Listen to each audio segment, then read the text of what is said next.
It's the Practical Prayer Podcast on New Thought Media Network. And I'm Bill over here, and that's Carol over there.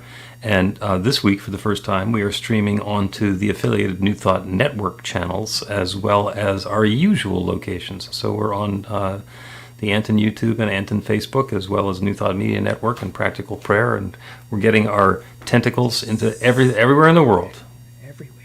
Everywhere. You can't get away from us. Which is a good thing. I'm saying so, yeah. And last week we had a bit of a technical challenge. And I say a bit of a technical challenge. It kept you out of all but about 15 seconds of the episode. Yeah. You know, I just get frazzled when stuff like that happens because I'm a planner.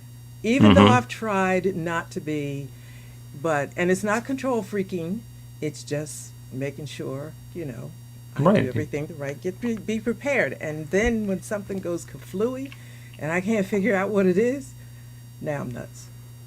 So. Yeah, and sometimes things that are completely confounding turn out in hindsight to be relatively simple and straightforward, but just things that we wouldn't have thought of. And the example that comes to mind for me is that my baby girl and her husband moved into a new house last week. And of course, they both work from home, and they're millennials, so internet is like 110% important for them. Mm-hmm. And so they had their internet connection installed, and everything seemed to be going okay. And the installer left, and everything was going fine, and then it failed. It stopped working. And so they get the support people back on the phone, and they're troubleshooting it, and then it starts working again, and then it stops again, and it's just there's nothing going on. And I went over there today, and I had to go down to the basement for something, and my daughter has borrowed my label maker, so she's labeling things because the faucets on the tub go in weird directions. Like, one of them turns on clockwise, and the other one turns on counterclockwise. Just the sorts of things that you wouldn't necessarily expect. And they're in a new house, so they're doing that. The light switch next to the basement door is now labeled Internet.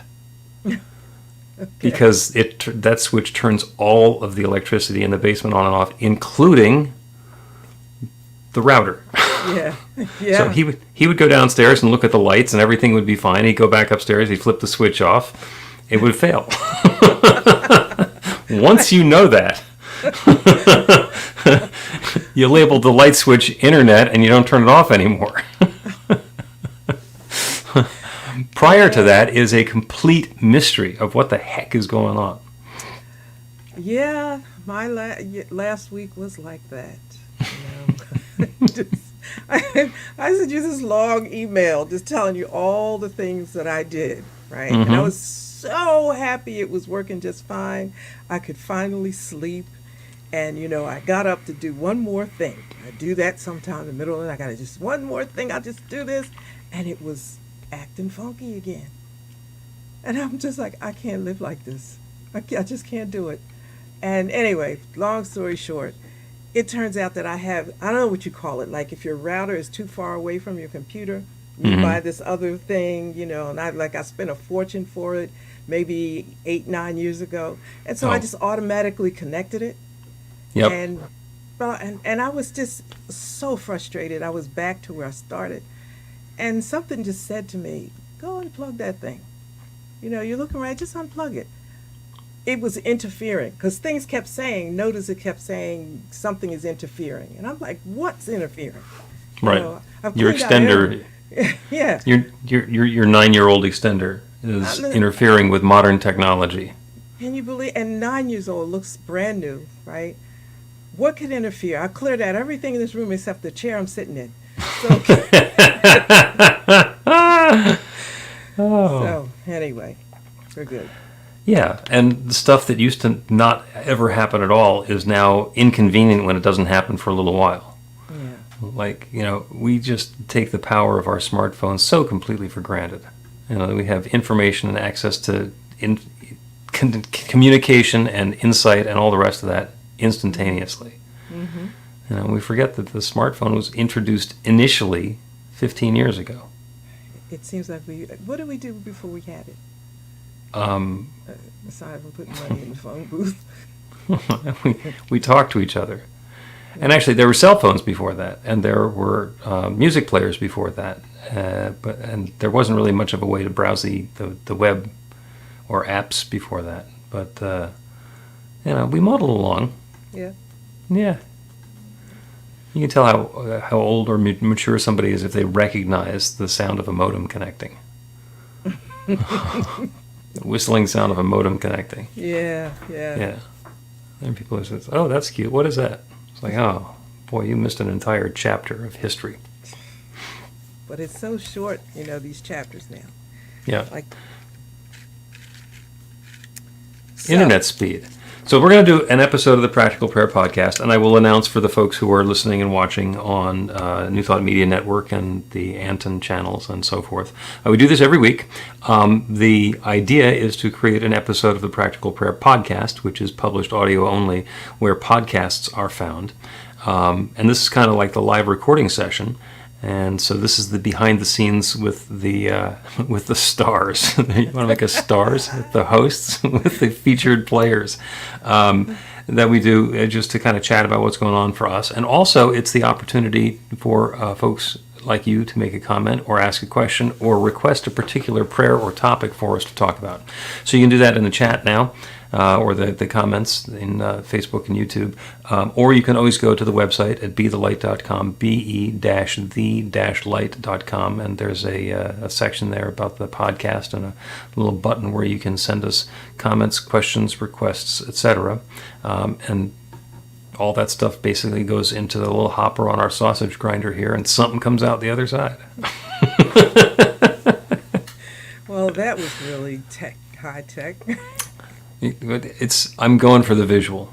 Yeah, gotcha. Yeah, I figured that one worked. So we're going to do, let's start the podcast. Okay. And play the theme music and come back podcasting. A practical prayer is a prayer that works. These discussions between Reverend Bill Marchiony and Carol Lawrence dive into the details of how it works and how to work it. Reverend Bill is a New Thought minister and the author of Practical Prayer for Real Results. Your new life begins with a new thought.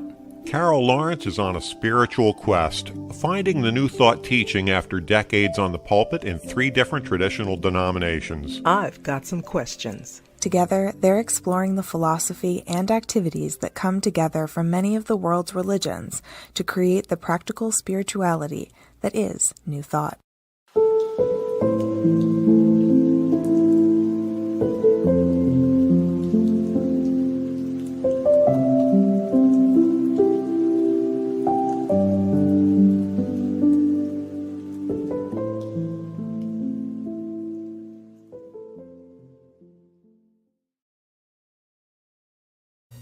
Welcome to the Practical Prayer Podcast. I'm Carol, here with Reverend Dr. Bill Marchiony. And you have queued up an absolutely fascinating topic for us to talk about today. Yeah. I'm very much looking forward to this one. And it's one of those ones that's just a single word, but it's loaded. It is packed with possibility, and the word is perspective. Mm-hmm. Mm-hmm. So, as I often like to do, I will start by saying, what do you mean by that?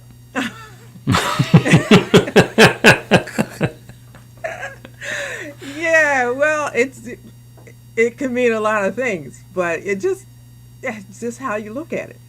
You know, well, that's what it means. Yeah, it's how you look at it.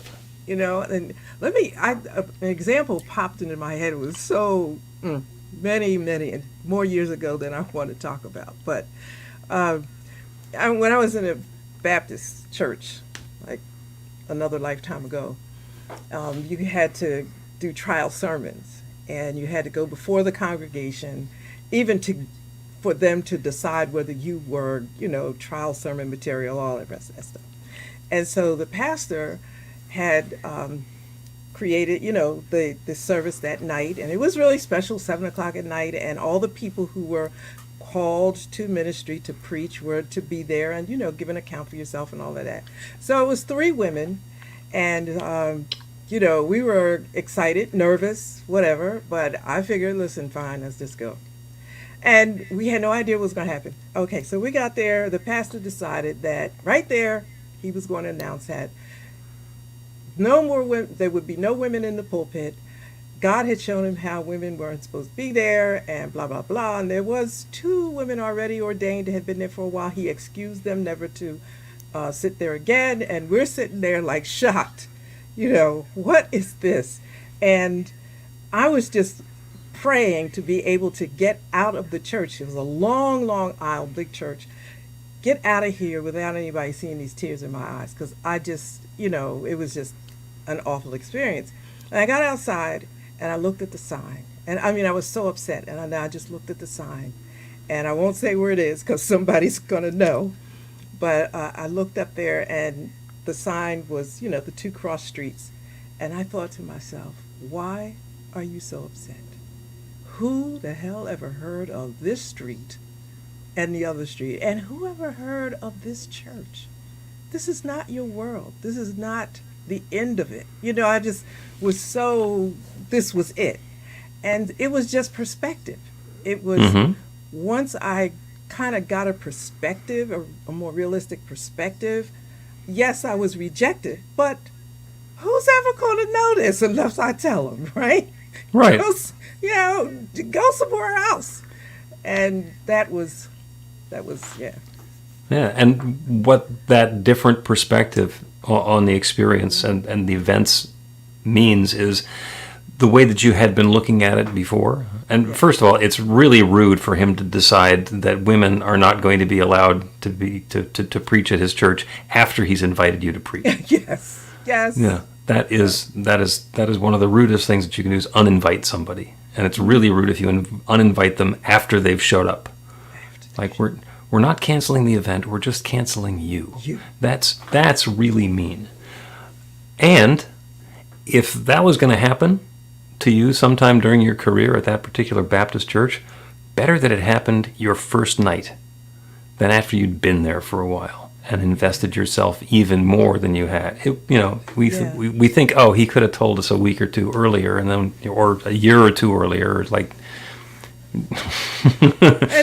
shown his cards a little bit, and to not have to do that. But yeah, the other perspective is, if I don't fit here, let me know. Yes. Let me know so I can go.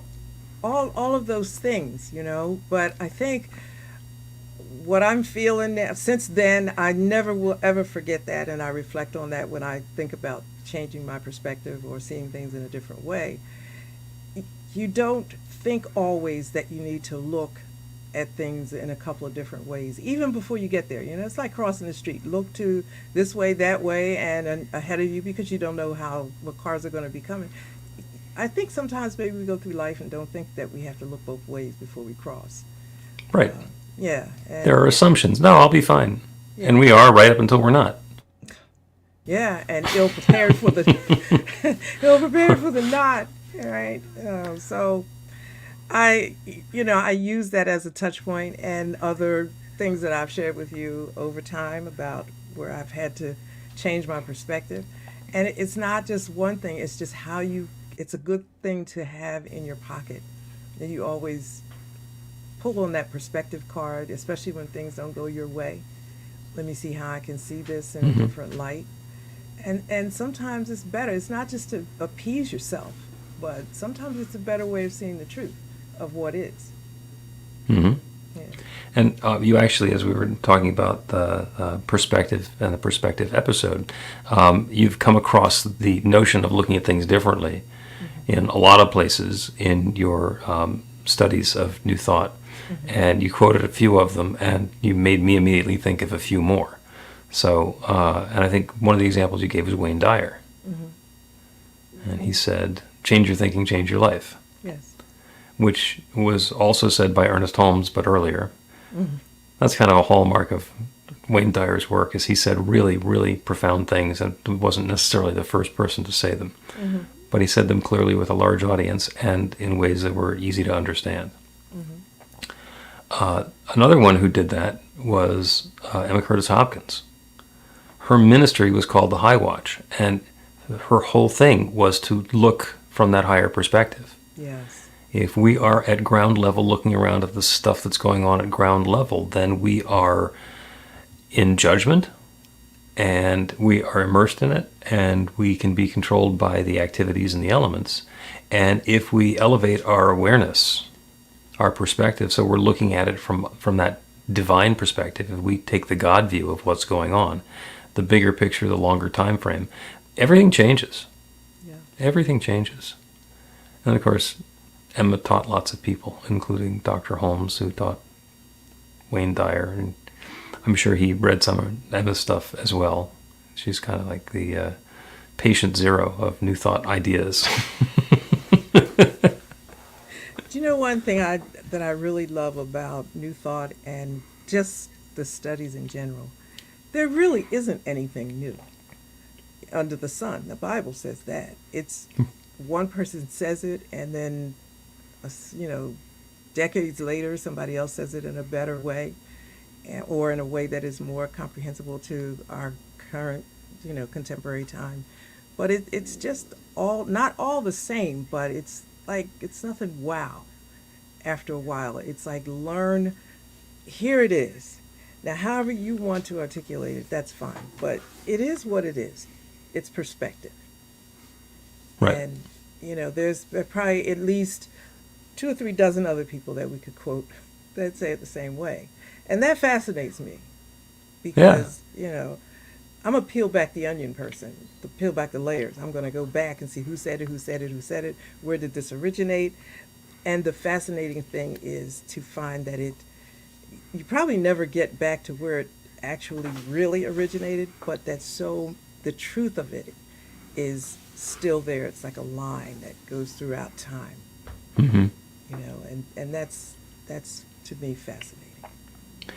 And the fundamental notion that New Thought is new, it is not. New Thought is a technique and a process that's been around forever. The new thought is not that the teaching is new. The new thought is that we are able to have a new thought, and that invites a new experience. New thought is about having a different engagement with the creative process that creates everything. Mm-hmm. And it goes back, and lots of religions have been saying the same thing. As you believe, so it shall be done. And that when we turn our attention to God, then all good is given to us. And we can't find out who said these things first, because the first people who said them didn't have written language to write them down. Right. So the things that we learn in all of our metaphysical studies basically boil down to stuff that we knew before we started kindergarten. Mm-hmm. And had been domesticated or trained out of us. And we get back to those fundamental truths. It's like, oh, okay. Like, I can play in the sandbox with the other kids. It doesn't have to be a competition. It doesn't have to be organized. It can just be love unfolding in some way. Mm-hmm. And, banging a stick on the bottom of a bucket can be gleeful. Mm-hmm. Okay. Doesn't have to mean nothing. But I think for me, that's the beauty of it. Because it erases the lines of separation. And if it doesn't make us come together and see our oneness as much as we should, or I know that's not a cool word, but it's delightful to me that it is the truth. Mm-hmm. I love reading Hinduism and things like, how that religion interprets things. And I think, oh, that's the same thing as New Thought, or that's mm-hmm. the same thing as this. And it's just, I don't know why we don't take time to see that, because it would just erase a whole lot of anger and all of the separation between us. You'd have to smile that, for instance, I was reading something about sadhana, and I was, trying to understand it. And I said, spiritual practices. Well, that's what we did here. That's what we did there. It's not new. So why are we separating? Of course there's language, and, someone lives in this part of the world, someone is in that part of the world. But when you really get the proper perspective on it, it's like we're all saying the same thing, and we're all committed to the same thing if you take Emma Hopkins' perspective, take the high road on it. All of this division, that's stuff we made up. Mm-hmm. So. Yeah. So every Sunday morning at New Thought Philadelphia, we do a ritual where we light candles for 9 different religions, different spiritual traditions, because they all bring something. Mm-hmm. And our friend Gene Sweet wrote this decades ago, and I got it from a mutual friend, and we picked it up and have been doing it weekly at New Thought Philadelphia. And it's just an anchor point for us, as a reminder that all the religions have something very valuable to offer. Later this summer, I'm going to the Parliament of World Religions. So 10,000 of my closest friends getting together in Chicago. And it's from all sorts of religions. It's the people from a spiritual tradition who are okay going and showing off and encountering and getting to understand people from different spiritual traditions and religions. And it is a wonderful and inspiring thing, because nobody has the market cornered on everything. Mm-hmm. There are some people who do stuff in their own way and bring a spin and a perspective to it that is completely refreshing and different. And by being in that space where it's going to be a Parliament of World Religions, the folks who think that if you don't do it my way, you're going to hell, probably won't be there, because it would just be too annoying. That would just implode. There's no way you could do that. But it's when you are in an environment like that, it's refreshing, and it's just really nice. I am in situations, not 10,000 people, because I don't even think I know 10,000 people. I have not met these 10,000 people all before. I know a handful of them. So that's with me, like a handful. And sometimes people will say things that are new to me, and I might not get it right away, but I don't reject it. I just think, well, I'm not getting this right now, and I'm a big note taker, right? If I can't get that phone out, I'll write myself a note and Google it or whatever I need to do to try to get a perspective and try to get an understanding of what it is. Because I always say it's not nothing, it's something. Mm-hmm. And just because I haven't heard of it doesn't mean it doesn't have value. Let me try to figure this out. And it's not that I figure out everything. I would be vain to say that. But I got a little list over here, some things that I'm not quite sure of. But it's okay, because other people who are committed to it are sure of it. And right. And that's cool, because listen, I made a statement to somebody, or rather they shot it back at me. They said that, so to you, all roads lead to God. Now, from the tone of my voice that that's a negative, right? And I wasn't sure how to answer the question, so I just said, well, yeah. They haven't spoken to me since. They haven't spoken to me since, and I thought, okay, well, too bad. They wanted you to argue with that? Yeah, it was a put down. You could hear it, like, oh, so you think? Yeah, well, yeah. So they would really not like talking to me. They would say, no, they don't lead to God. All roads are God. And the people who are on them are God, and it's like there's no separation. There's no other material to work with. It's all God.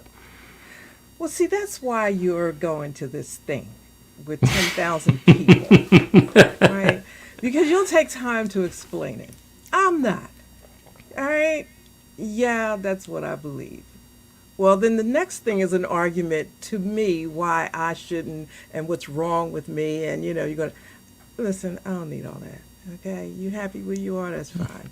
Mm-hmm. I stand in a bigger place. Hope you get there. Let's take a break and then continue talking about perspective from the perspective at the other side of the break. Yeah.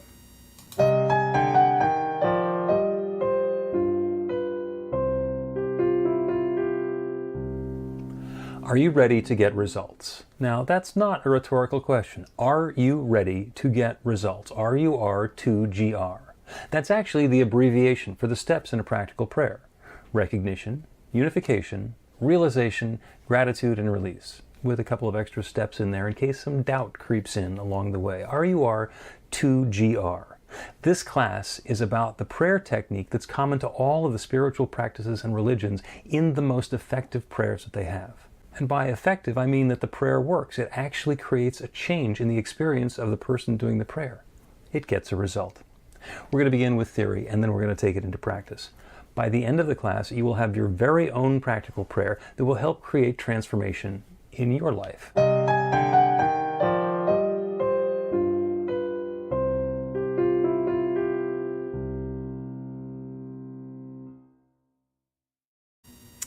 Welcome back to the Practical Prayer Podcast. I'm Carol, here with Reverend Dr. Bill Marchiony. We're talking about perspective, and it's been great. Yeah. And the visual that I love to use for perspective is if you can imagine yourself standing out in nature, and it could be the woods or it could be the park, where there's some grass over here and some trees over there, and you're completely alone. You're completely by yourself. You look around and there's nobody else there, and it's lovely and peaceful in the park. And then you walk 10 feet in any direction and you can see that there are bunches of people behind every last one of those trees that you couldn't see. Mm-hmm. And now suddenly the park is pretty crowded. And the interesting part is that the park didn't change. And the people were always there. Mm-hmm. And it is by shifting our position, by shifting our point of view, that we're able to see that there's something different going on than whatever it was we assumed before. How's that for packed with metaphysical meaning?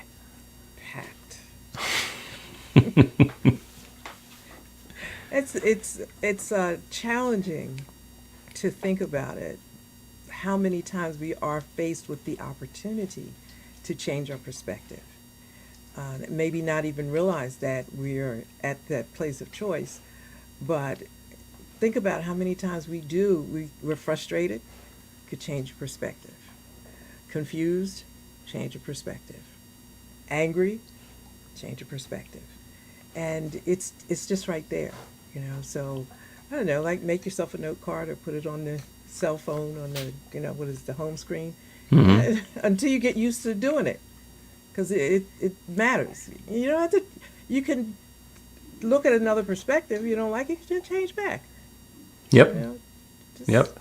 And the biggest impetus for our growth is being uncomfortable or becoming uncomfortable with where we are or where we've been.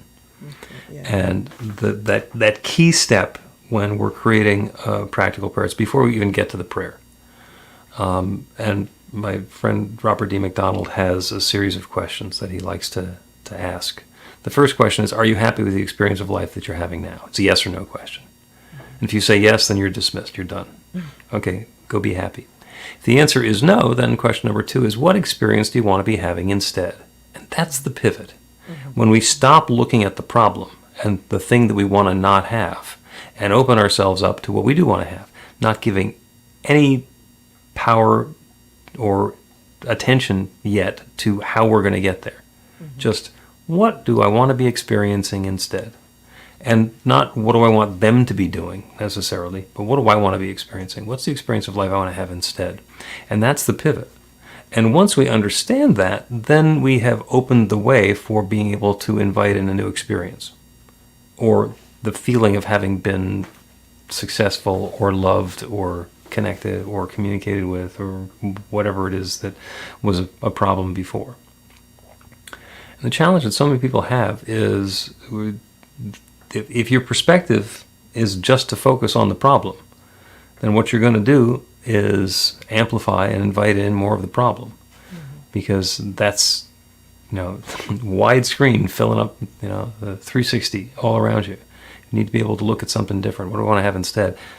Follow Emma Curtis Hopkins' instructions and look at that from the higher perspective. Take the high watch. And then what's possible? And you use the word pivot, and I'm sure you've used it before, but I was holding on to that point, because what is it that makes it so difficult to make that pivot, that change? And it sounds simple. It really does. Just take the high road, just look at it from a different way. Then you do battle with your subconscious and your belief system and all of that. And Yeah, that's it. It makes the pivot not so easy, but I think if you just know that that's what's going on, that it's going to be a challenge maybe to change, like a minute or two ahead of time, Yeah. you can sort of do it. Right. Well, we're not, Einstein said you can't solve a problem at the same level of energy that created the problem. The same thing. You got to pivot. You got to look at it from a different perspective. You got to elevate that thinking. You got to bring the energy to a higher level, because that's what that allows space for something different to happen. If I want my coworkers as an idiot and all I want to do is talk about the idiot coworker, then they become the story of my life. Mm. And if that's not what I want to have happen, then I get to say, well, what do I want to have instead of this story about the unpleasant coworker or unhappy coworker experience? Do I want a different coworker? Maybe, maybe not. Maybe I get another coworker they're worse. We've certainly seen that happen. Maybe I want to get a different job, but I could get planted into another job which would give me the same problem again. What I really want to have is a harmonious relationship with my coworkers. And as soon as I pivot away from there's something wrong with my coworker to I am intending and choosing and inviting to have a pleasant, uplifting, mutually respectful, enjoyable relationship with my coworker, opens up a world of possibilities. Mm-hmm. There's a woman who I was in actually the practitioner class with, and she was a teacher in the public schools. And there was another teacher in the school where she was teaching who she referred to as her nemesis. Because the two of them just did not agree on anything. And through the 2 years of practitioner training, we would periodically hear stories about her nemesis and the relationship with her nemesis. And by the time we got to the end of it, they both knew the relationship they had with each other.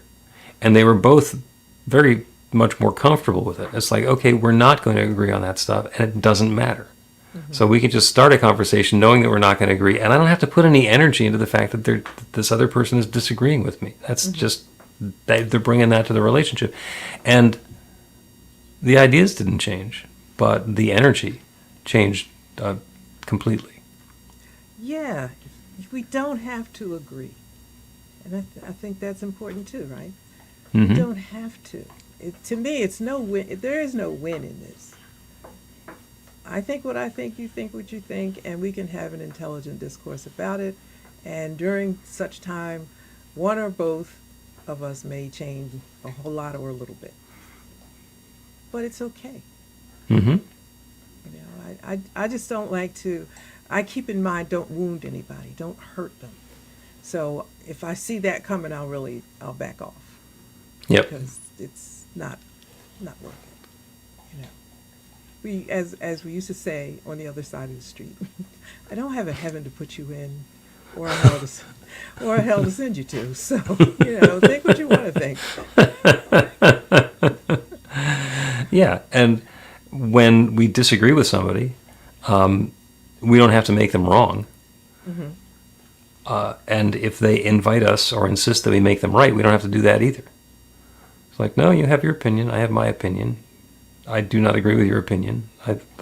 If that opinion were mine, I would change it immediately. Mm-hmm. But you're not going to do that. You've proven so far that you're not going to do that. And if you want to engage, then I'm going to do everything that I can to point out the inaccuracy of the position that you have, but I'm not going to be attached to it. Yeah. It will be an exercise rather than a fight. I don't. Yeah. I mean, you got to have some energy to do that, or energy for that. Mm-hmm. And I protect my peace so I'm so guarded about it. If you don't want to, I'm not going to go into the conversation but so far with you, because if you're locked in and you like it that way, stay there. And if you have a question, you found me this time. You know where to find me again. Mm-hmm. Yep, I'm not going to spend too much more time talking about your erroneous position, and you're not going to convince me. I was at an event on Friday night, and a woman came up to me afterwards to tell me how she follows me on every post that I ever put up, and she was just going to town. And I'm looking at her thinking, who are you? So she was going, right? And I'm thinking, now, how do I respond to her and without dismissing her? Because I didn't want to dismiss her. It was something foreign to me. Like I don't think about who's reading and all that fellowship business. It's nice, and I probably need to think about it more, but it just came out of the blue. Mm-hmm. And I'm standing, I said, Spirit, give me something to say. Give me something to say, because pretty soon she's going to stop talking and I'm going to have to say something. And I looked at her while she was talking, and I actually did recognize her from when people do something on a post, you see their profile picture. Mm-hmm. And I looked at her and I said, you know what? I see you. I do see you. And I wasn't lying. I really, at that moment, realized who she was. And I said, I see you. And she just kind of lit up. And she didn't tell me whether she agreed or disagreed. Some people just like to hear your thoughts. They like the way your brain works. So you can't get all egotistic about fellowship. People follow you for a lot of reasons. And they'll follow you and then deny you in public. So, they're using the stuff that you say as ammunition. Yeah, you can't get hung up on that. What Don Miguel Ruiz, he said, don't believe anything, right? Don't take it personally. Do not take it personally. The compliments or the insults, just like let it go. So anyway, that was that helped me from another perspective. You probably need to pay attention to people a little bit more. But I just am so intent upon, I'm not arguing with you. It does it because there's no win. You like the way you think, keep it up. Mm-hmm. Yeah, and it's pretty easy in a conversation to determine if somebody wants to win or they want to learn. Yeah. And if somebody's looking to get some insight and to put the pieces together, not that I'm necessarily teaching them something, but if they're asking me a question, they want to hear what I have to say. Is that so they can refute it, or is that so they can consider it? Mm-hmm. And so go ahead. You can tell, and the way that we engage with people changes based on what we understand that they're looking for from us. Exactly. You have a conversation with somebody, and you can tell that while you're talking, all they're doing is figuring out what they're going to say next. It's like, it doesn't matter what I'm saying, does it? it's like all the adults in the Snoopy's cartoons. That's all you're hearing, so it doesn't make any difference. And why are we having this conversation? I've asked sometimes, so why are we having? What's the point of this conversation? Because I just want to get in on, why are we doing this? And that will tell you right then whether they can come and give you a reason. And sometimes the reason is to change my mind. That's not a good reason to have this conversation.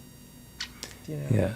And you've given me an inspiration for a prayer. And we're going to take a break. And when we continue, we will do a practical prayer on everything resolving in clarity and harmony and uplift. Get inspiration in an instant.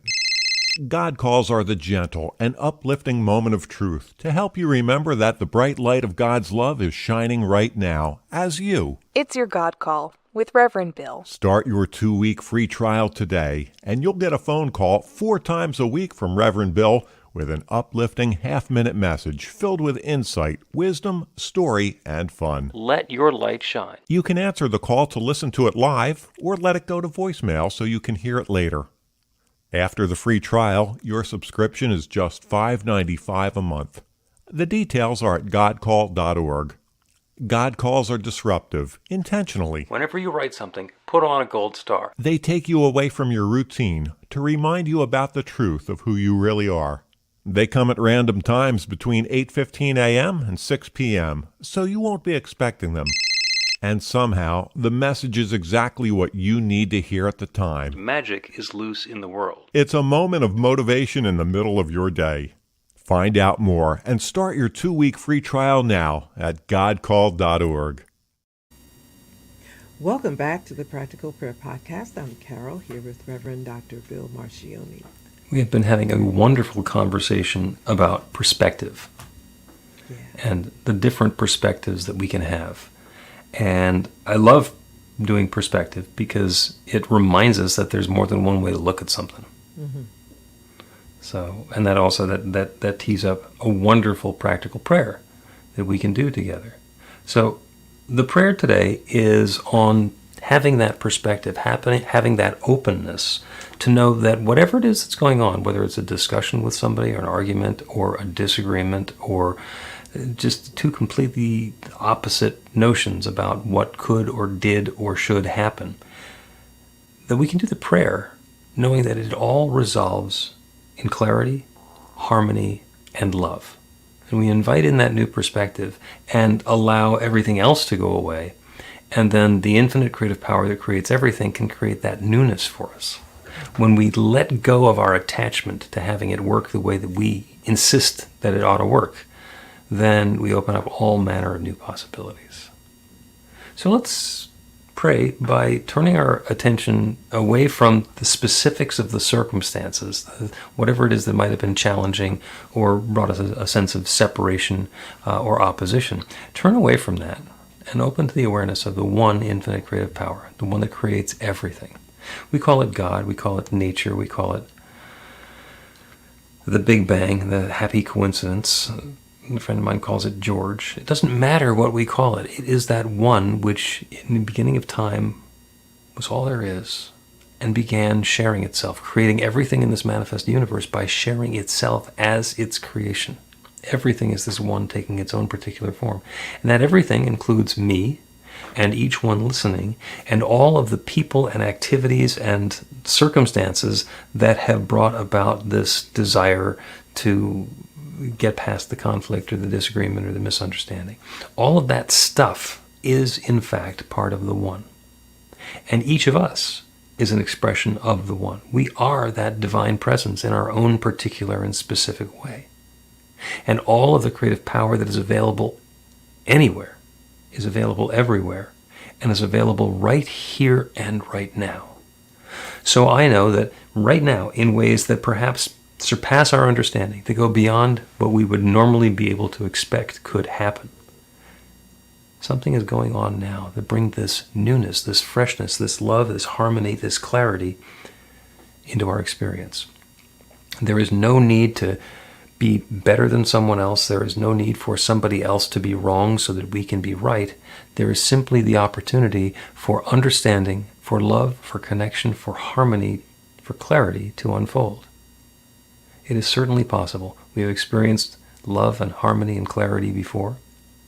We know that in whatever circumstance we're in, there's the possibility for it to resolve, to bring that newness about. So that's what I'm claiming now. That resolution is already underway. We let go of how it's happening and open ourselves up to the feeling of that harmony, of that goodness, of that clarity and connection, knowing that love is unfolding now. And the creative law that creates everything is already responding. It's creating this newness for and through and in and as us now. And there's nothing that stands in the way of it. There is no force that exists anywhere that's bigger than the one that creates everything. So knowing that, I know this goodness is already unfolding. This is already happening now. And I'm so grateful for it. I'm grateful for the good. I'm grateful for the awareness. I'm grateful for the stories that we get to tell about this goodness. And I'm grateful to be able to speak this word of intention, of invitation, of opening, and release it into that creative law that creates everything, and to know without any question whatsoever, it is now creating this. This good is underway now. I accept it, I bless it, and I know it's so. And so it is. The Practical Prayer Podcast with Reverend Bill Marchiony and Carol Lawrence is a production of BeTheLight.com. be-the-light.com, where you can find more information about practical prayer for real results. Our theme is by Music of Wisdom. You can learn about the spiritual community of New Thought Philadelphia with daily guided meditations, Weekly celebrations of spirit and Reverend Bill's classes in practical spirituality at newthoughtphilly.org.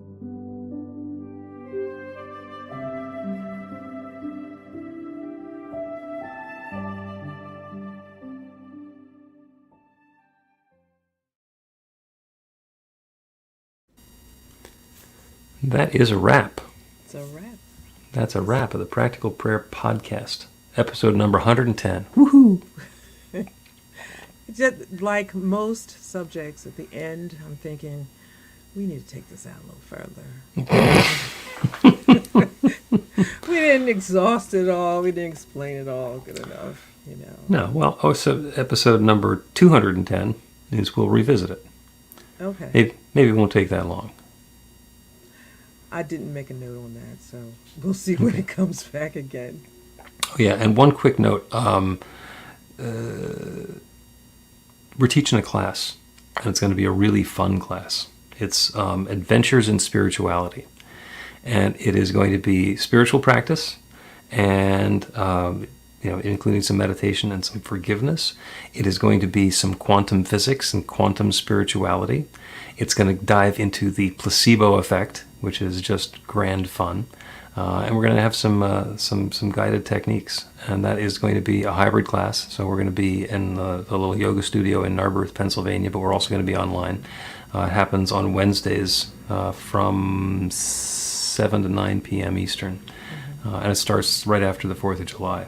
So, and it's open to anybody who's interested. So if you are listening or watching on YouTube or Facebook, you think, hey, that'd be the thing for me, then go to newthoughtphilly.org, and the information is plastered all over the home screen there. Plastered all over. Plastered all over.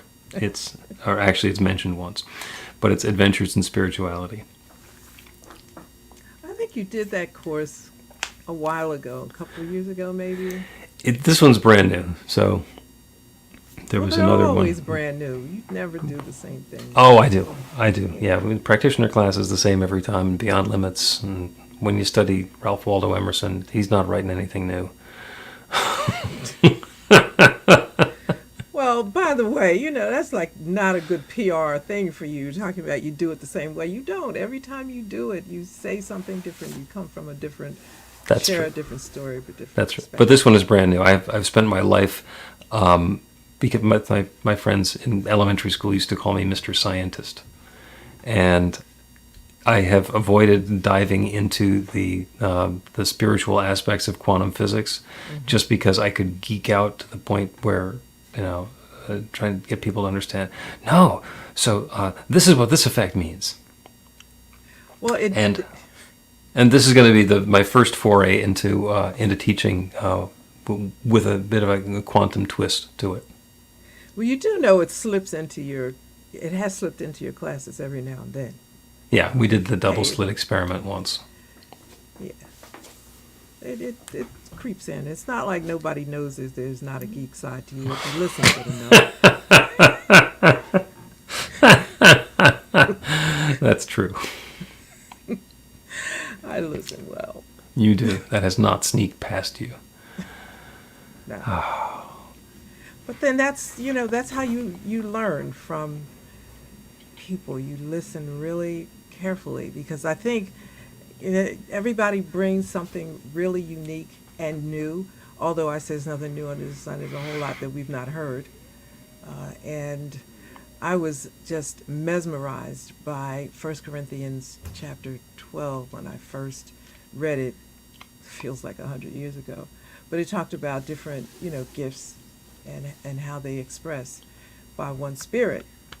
And I never forgot that, and it always comes to my mind when I meet somebody new. What gift are you bringing? And I'm not going to know if I talk. I have to. Touche. Yeah, so I listen, and so I picked up the science geek there. I said, well, that's cool, because my husband is a scientist. My father studied architectural engineering, so there was a little bit of that there. Yep. I thought, he's cool. I'll listen. So it wasn't the beard, right? It was your brain, your mind. What can I say about that? It's the one I got. Hey, listen, but you make the best of it. That's the whole idea, and for each of us, it's a whole other episode to talk about. Is figuring out what our gifts are so we can share that, because that's God's will. That would be good. Yep. Yeah. Figure out what you can do and then do it. No, change that. Figure out what you could do that would be helpful and then do it. Nice little dynamic you put in there. Well, there's some people who learn how to rob banks or run Ponzi schemes. And I don't want to be encouraging. Not that I'm going to stop them, but I just don't want to say that's okay for me. Yeah. That would be interesting. I'm going to write that one down. Okay, we got another episode or 10 to do with that one. All right, that brings us to a close. I'm going to click the little button. We're going to get out of here. And thank you to everybody who is watching on New Thought Media Network. And that includes our new spot on the Anton channels. Have a great day.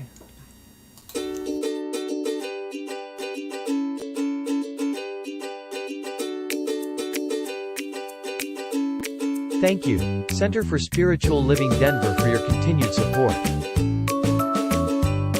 Thank you, Center for Spiritual Living Midtown Atlanta, for your monthly contribution. Thank you, Center for Spiritual Living North Jersey, for your monthly contribution. And please help us welcome Om Center for Spiritual Living in La Mesa, California. Thank you for your monthly donation. Thank you, Center for Spiritual Living Seattle, for your most generous donation. And a special thanks to Hefferlin Foundation for your generous technology grant.